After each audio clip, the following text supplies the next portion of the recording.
All right, we're at BMC 2017. I'm here with none other than Danny Howard from Radio 1. How you doing? I'm very well. It's a bit early for you, isn't it? No, I'm actually, booking the trend as far as DJs go. I always get up early. I like to, get on with the day, crack on, get things done. Apart from when I played, obviously, till like 4 or 5 in the morning, then I'll have a bit of a lie-in. But no, it's good to be here bright and early. I think there's no better feeling than getting up early. It's Brighton, and are you looking forward to a good day of learning a little bit about the music industry and also having an input on the panels? Yeah, of course. Obviously, I've been to a few conferences before, like AD and Miami Music Week, but this, it's nice, convenient. I've only walked across the road, but already there seems a good buzz about the place. Lots of familiar faces within the industry.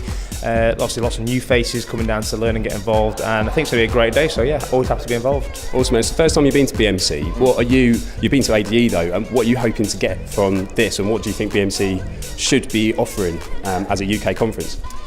I think when you go to places like ADE and Miami Music Week, there's so much going on that you can't get around everything. So I think it's just another good opportunity to, always keep on learning and maybe catch up on some panels that cover topics that you weren't able to go to at other places. So I think it's a good thing that we're doing this, and that it's, in the UK and it's in Brighton, and I'm just hoping to get as much information as I can. You can always learn. You think you know everything about something, then there's always more to learn. So it's whatever I can get my hands on.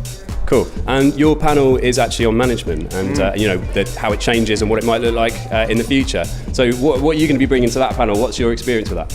I guess I'm just going to be bringing it from an artist point of view. I run a record label as well, so I suppose I can give an insight from that perspective. But I'm with my actual manager, Sophie, who's over there. And let's be careful what we say. Yeah, exactly. So what will management look like in 5 years? I'm not too sure, but I know when you get to a certain level and you have to, and your work load becomes more and it increases, you rely on your manager more and more, and they're a very important part of what you do. So I can only see management getting more and more important. Okay, so perhaps we could put this in another way.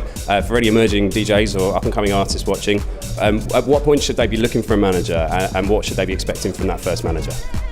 I guess you should be looking for a manager when you get to a point where you're trying to juggle everything, because in the early days of being a DJ, you have to be your own marketing person, your own press person, your own accountant, your booking agent, everything. And a manager just takes that weight load off and maintains your career, and obviously where opportunities arise, enhances it so that you can concentrate on the important things like the content. If you're a producer, it enables you to concentrate on the studio rather than doing emails endlessly. Focus on the craft. Exactly, focusing on the craft, and that's where they become important. So I suppose when you get to a point where you feel like you're trying to juggle and spinning plates, that's when you should maybe consider getting a manager on board. Cool, Danny, thanks so much for your time. Have a good day. No problem. Thank you. You too.